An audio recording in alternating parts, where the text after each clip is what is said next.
Good morning, and welcome to our Unitarian Universalist Church of Sarasota and our Lakewood Ranch Unitarians, as well as our guests and visitors.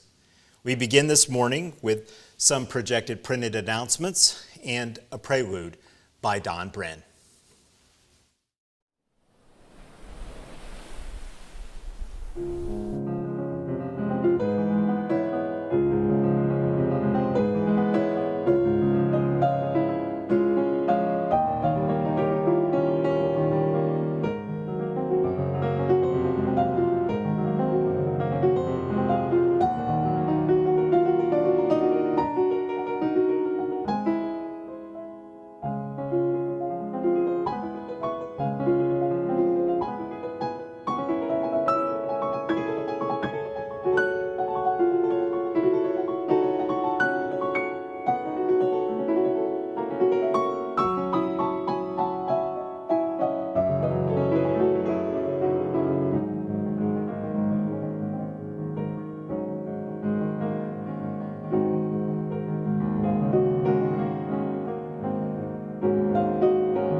We offer a special welcome to our visitors. We hope while you are visiting us that on the homepage, you'll take a moment to click on the banner marked Welcome Visitors. This will take you to a special page that gives you information about our congregation and about Unitarian Universalism. We hope you'll explore it at your leisure. Also, while you're there, we hope that you will sign our virtual guest book. That will get you our weekly newsletter called The Contact, which gives you a lot of information about what's going on in the congregation. We also will send you our links to the various meetings that we have through Zoom meetings and gatherings, and we hope that you will try those as you are able. That is an important way to get to know us better and to feel more connected. Also, you'll note on the page there is a donate button. In this time of pandemic, it is important for us to continue to be generous. And so we invite you to take a moment to donate so that we can continue our programming here in the congregation. At the end of the service, we will have a coffee hour. That is a Zoom meeting as well as most of our other gatherings, and you can use the same link you used to attend the forum this morning.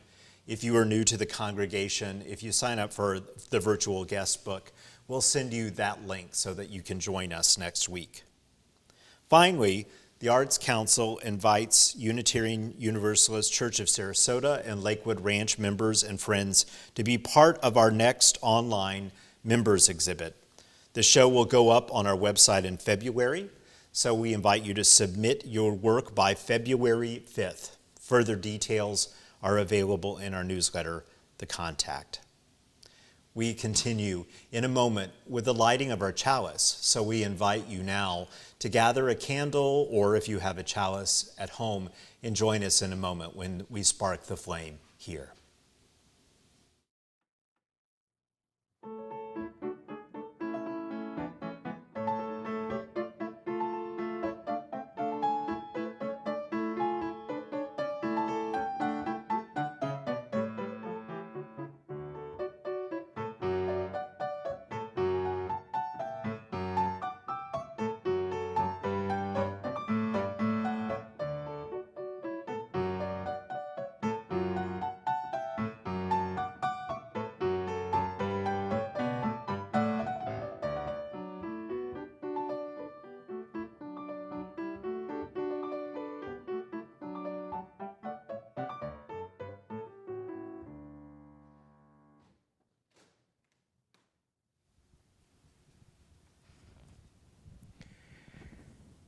Join me now as we light our chalice.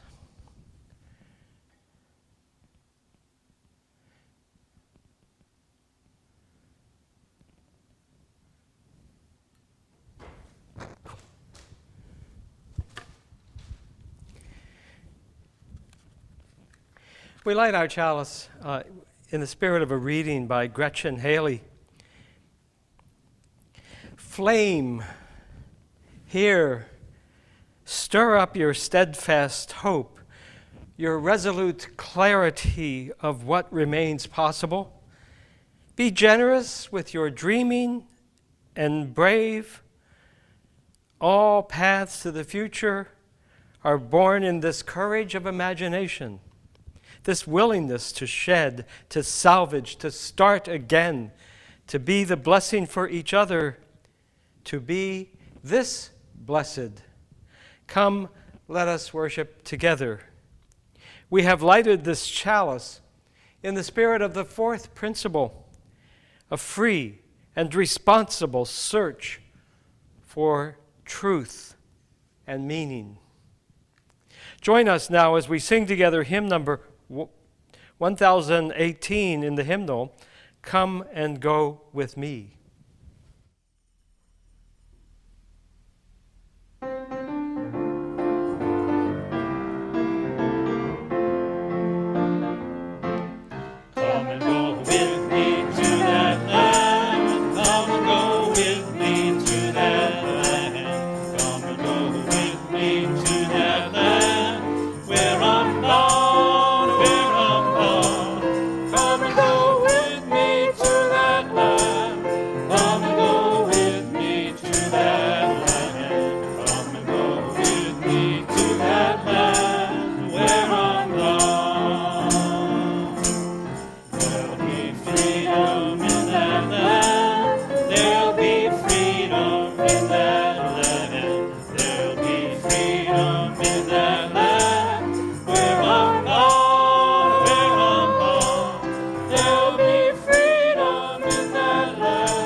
Singing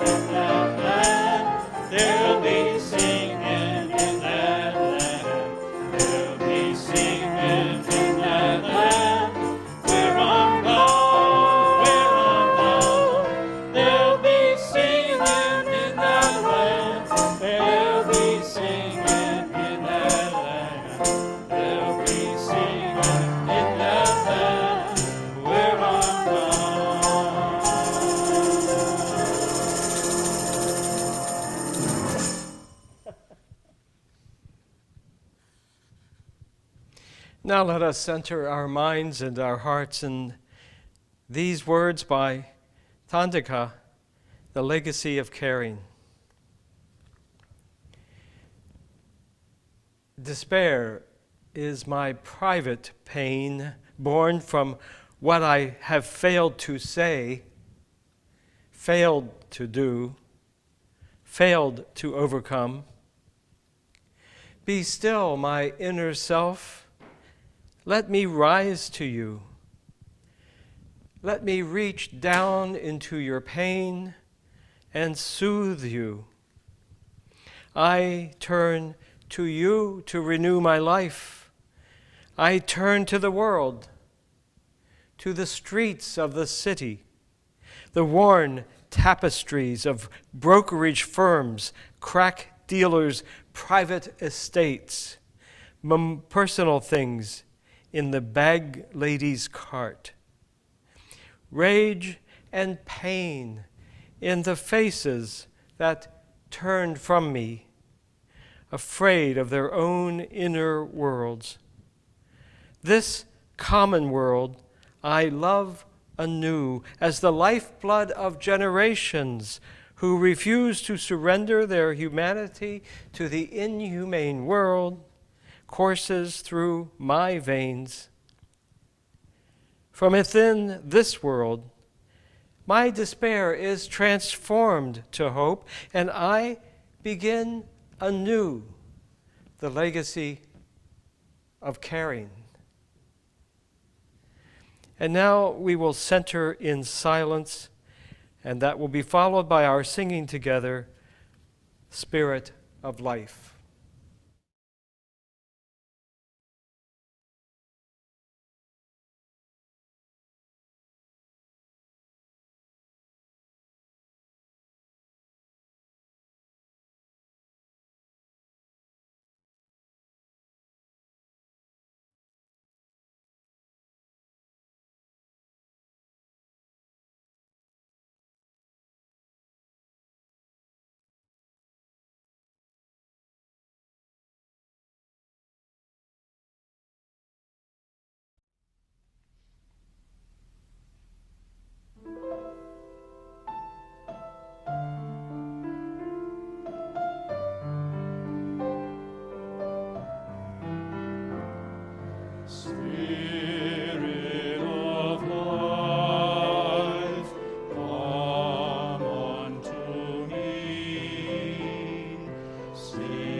Our reading this morning is taken from the writing of Arundhati Roy and her essay, The Pandemic is a Portal. Whatever it is, coronavirus has made the mighty kneel and brought the world to a halt like nothing else could. Our minds are still racing back and forth, longing for a return to quote-unquote normality, trying to stitch our future to our past and refusing to acknowledge the rupture. But the rupture exists, and in the midst of this terrible despair, it offers us a chance to rethink the doomsday machine we have built for ourselves. Nothing could be worse than a return to normality. Historically, pandemics have forced humans to break with the past and imagine their world anew. This one is no different. It is a portal, a gateway between one world and the next. We can choose to walk through it, dragging the carcasses of our prejudice and hatred, our avarice, our data banks and dead ideas, our dead rivers and smoky skies behind us. Or we can walk through lightly, with little luggage, ready to imagine another world and ready to fight for it. Here ends our reading. May we join in a few moments of reflection as our Mass choir sings As Tranquil Streams.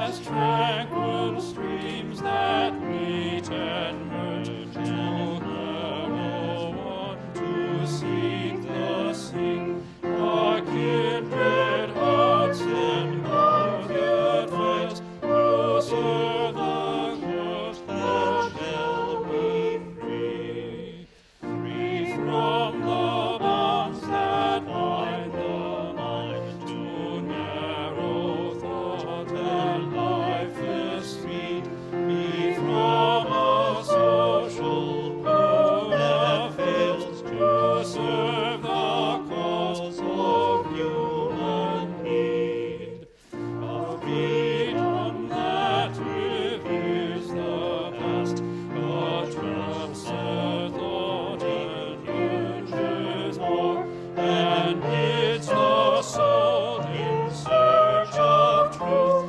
adventure boldly and explore.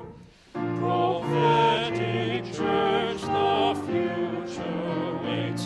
Your liberating light to be adored in the power of love. Proclaim the truth that makes us free.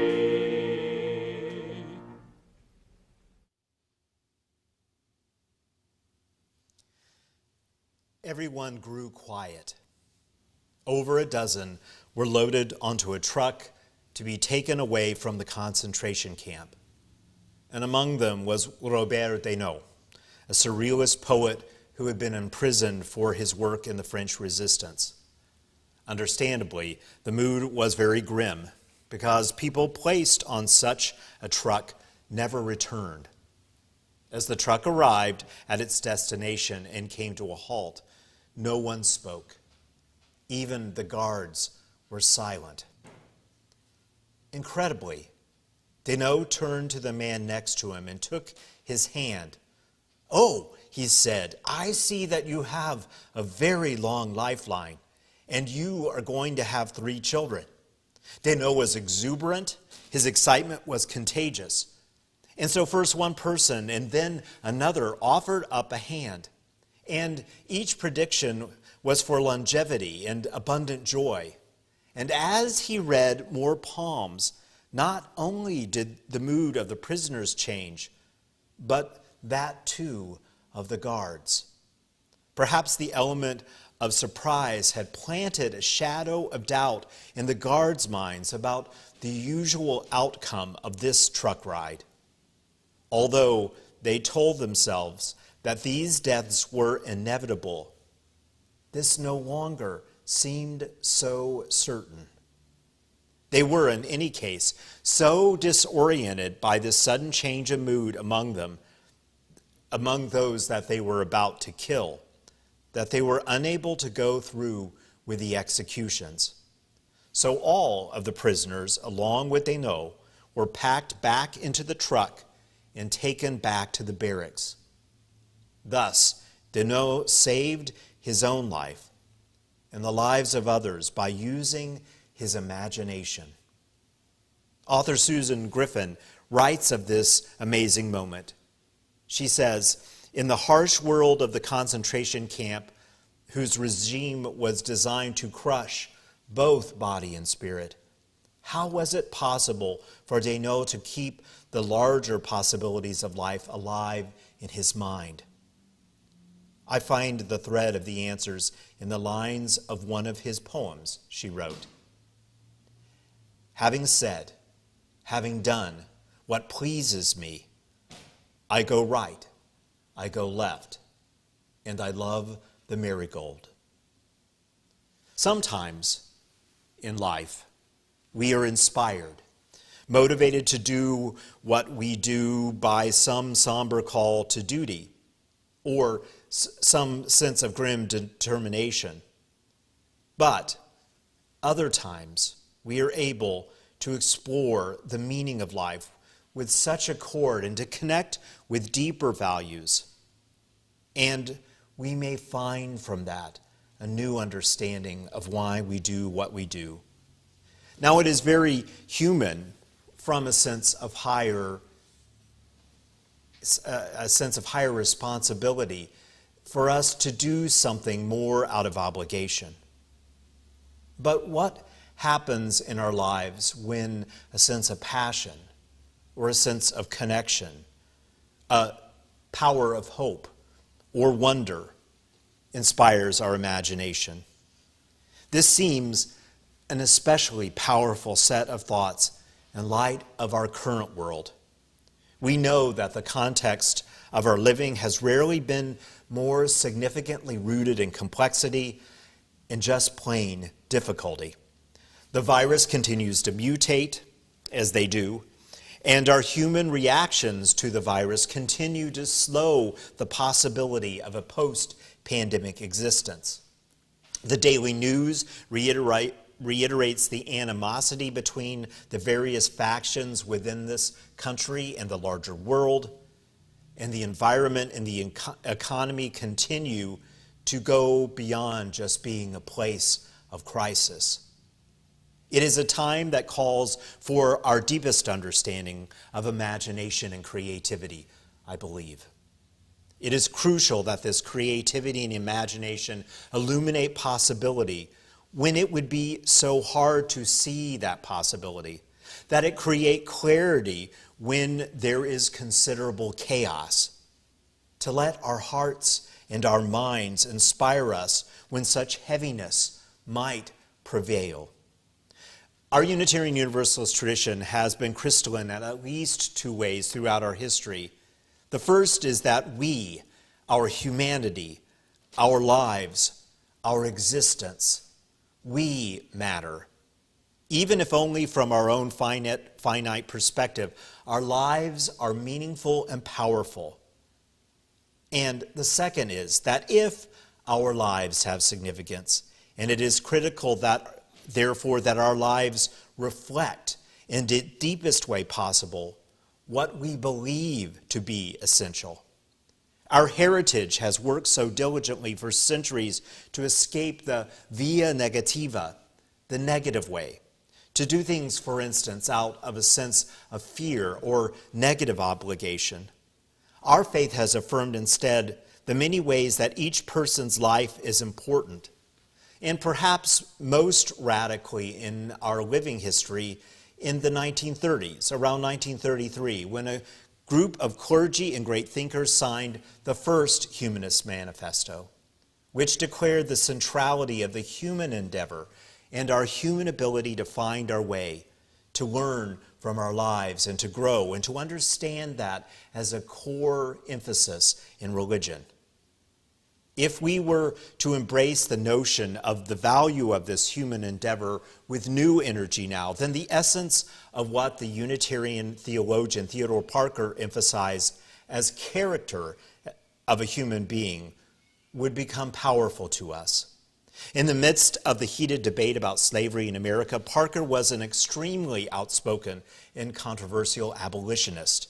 He advocated civil disobedience around the fugitive slave law.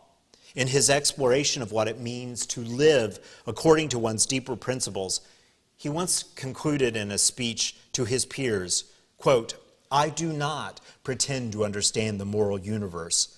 The arc is a long one, and from what I see, I am sure it bends towards justice." These words would be adapted and used to great effect by the Reverend Martin Luther King Jr. going back to Deno. Deno lived in challenging yet powerful times, and in different ways, but still significant ways, so do we today. It would be legitimate to view our current challenges as a society and as a world as not only scary, but overwhelming. But perhaps this time is calling for us to recall the root meaning of the word inspire, to breathe in life, to find a spirit of life, to return to the very essence of life. And so inspiration and its companion word imagination lead us to think about how we are living our lives and how it might connect with a larger context and with our deepest impetus for life itself. If we are to be more at one in our relationship with the people of this country and this planet, even in the midst of economic stress and pandemic, we each need to find our own voice in creating conversations that help us on the rocky way back to a sense of one nation, indivisible, and equal in access to liberty, justice, and health care for body and mind. Meg Riley, who is currently the co-moderator of the General Assembly since last year, and for over a decade was the minister of our largest and most diverse, far-flung congregation, the Church of the Larger Fellowship, believes that in times such as these, we need to recapture our prophetic spirit and let that energy flow through us. A prophetic spirit is an orientation that looks at the current world as it is, imagines its meaning, and what asks us to move forward. It isn't one that divorces itself from the past, but seeks what transcends the moment, the power that has flowed in the midst of our faith, sometimes for hundreds of years, looking at the current time and letting that powerful convergence speak to us and change how we are. She believes that in order to embody this in our lives and in our creativity when it is needed most, there are three important components: to embody radical caring, to orient ourselves squarely towards the future, and finally that our stories are formed in imagining and will that shapes meaning, but especially that it draws from the larger reservoir of the collective human understanding. The first point, embody radical caring. Theological thinkers on justice have weighed in on the importance of a prophetic imagination being connected in communities where people come into genuine, full-spirited places of connection. This is a place that must always seek to provide healing balm necessary for the lonely soul that, in one way or another, at different times we embody ourselves, at least now and then. And particularly in this time of greater isolation, more and more people are struggling to the point of cracking in their own sense of inner health. Tandeyeka, who was the author for our centering, is a Unitarian Universalist minister and theologian. And she attended a service at an evangelical Unitarian Universalist congregation in the inner city of Roxbury, Massachusetts.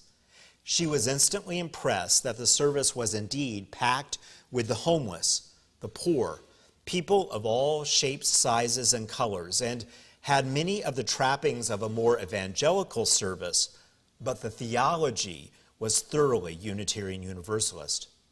There was one point in the service when the congregation had an altar call.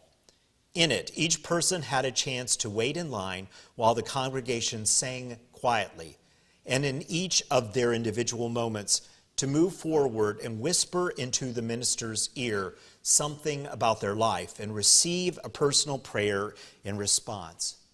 She watched as face after face lit up with an expression of relief as they returned to their seat.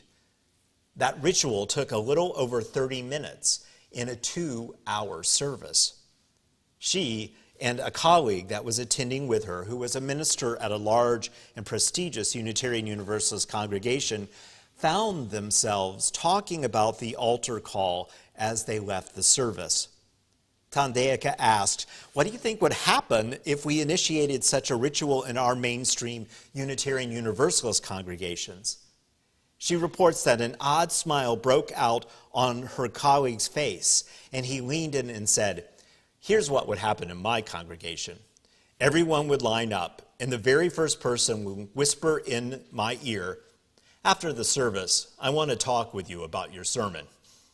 They argued, though, that imagining a sense of how we might create opportunities for healing and vulnerability and connection are essential.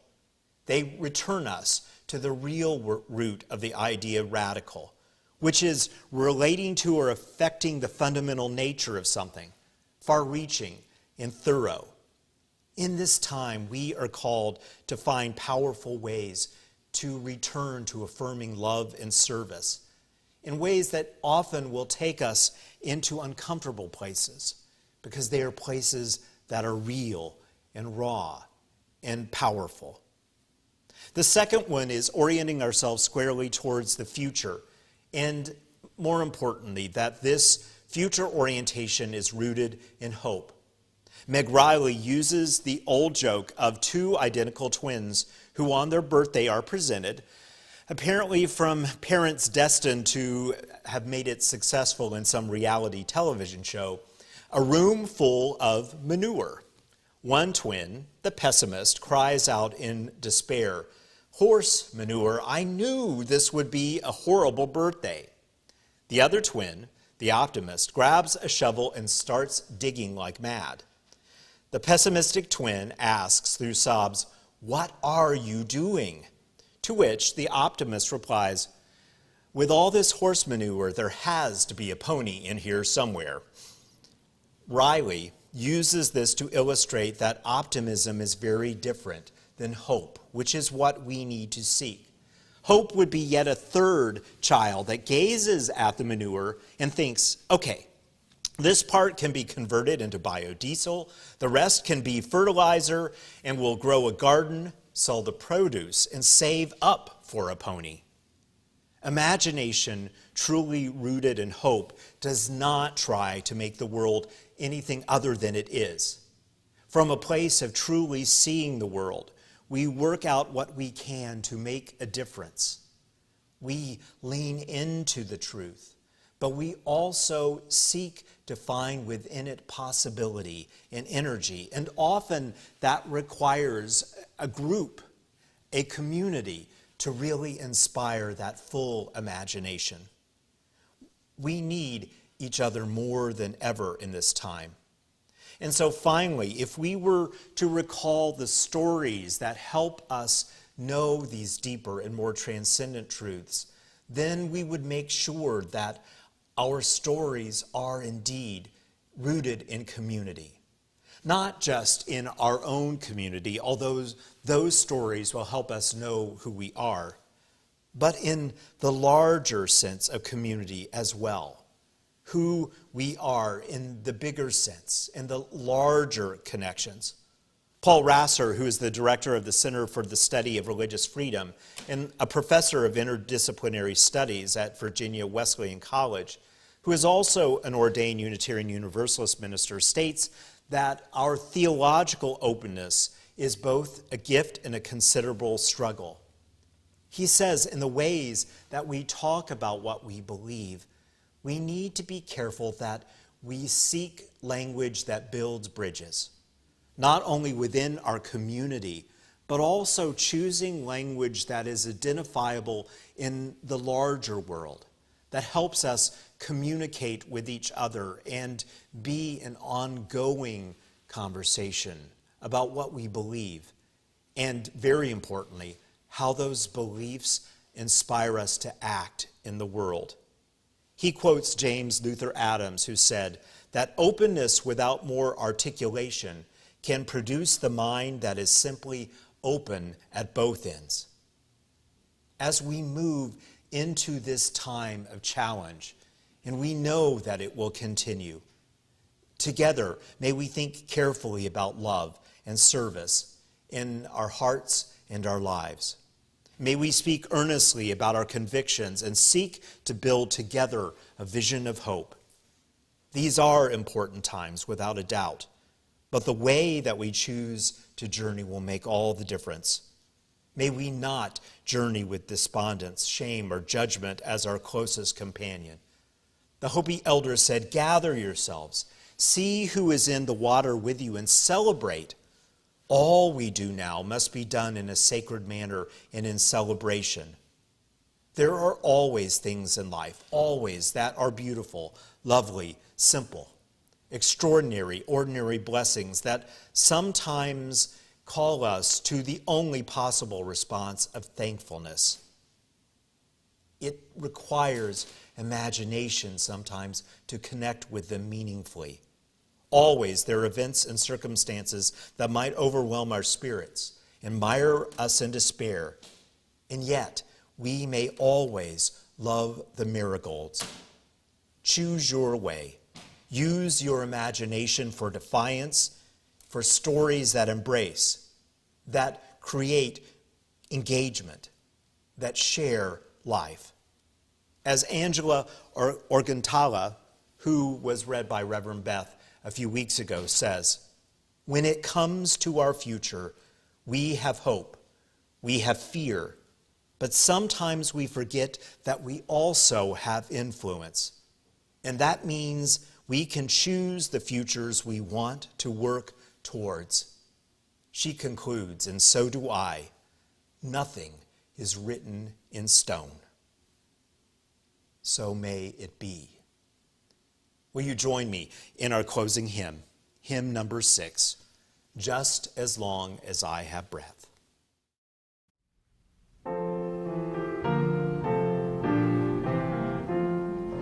Just as long as I have breath, I must answer yes to life. Though with pain I made my way, still with hope I meet each day. If they ask what I did well, tell them I said yes to life. Just as long as vision lasts, I must answer yes to truth. In my dream and in my dark, always that elusive spark. If they ask what I did well, tell them I said yes to truth. Just as long as my heart beats, I must answer yes to love. Disappointment pierced me through, still I kept on loving you. If they ask what I did best, tell them I said yes to love.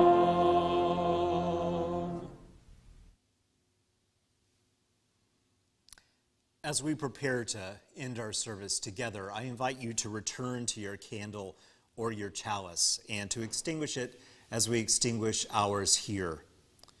Bill Sinkford, one of our Unitarian Universalist ministers, wrote, "There is so much work to do. We've only begun to imagine justice and mercy. Help us hold fast to our vision of what can be. May we see the hope in our history and find the courage and the voice to work for that constant rebirth of freedom and justice. That is our dream." We extinguish this chalice, but not the light of wisdom, the warmth of love and community, or the fire of our commitment to justice and compassion. These remain in our lives until we gather again. Blessings on your day ahead.